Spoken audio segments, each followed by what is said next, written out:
Ce n'est pas l'école de Besançon ou encore celle de Schwabsheim, mais ce sont bien les élèves de ces deux écoles.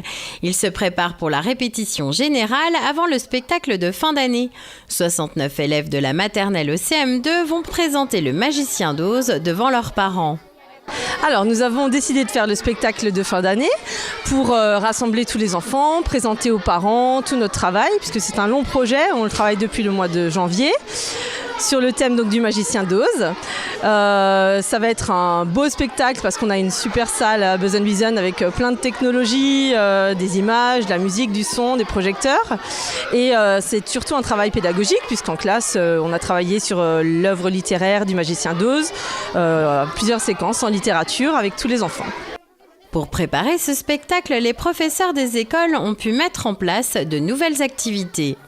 Il y a beaucoup d'objectifs qui entrent en jeu en fait. Il y a tout ce qui est art du spectacle, la présentation, suivre une chorégraphie, de la diction aussi, tout ce qui est aspect théâtral.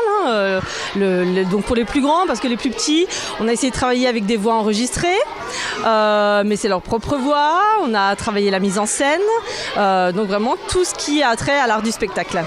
C'est très motivant pour les enfants. En plus, voilà, ils savent qu'ils vont le présenter devant papa et maman, donc c'est très important. Ils entrent dans le jeu de l'apprentissage très facilement et ils sont super contents du résultat. Tous les enfants ont un rôle, ils passent tous sur scène, aussi bien comme narrateurs, personnages principaux, danseurs, jongleurs ou tout simplement figurants. Les rôles ont été distribués en fonction des classes et des envies de chacun. Dorothée vivait dans les larges plaines du Kansas, en Amérique. Autour d'elle, elle ne voyait que des plaines grises et sèches. Elle était orpheline et vivait avec son oncle et sa tante, ainsi qu'avec Toto, son petit chien. Un jour, au nord, ils entendirent les plaintes du vent.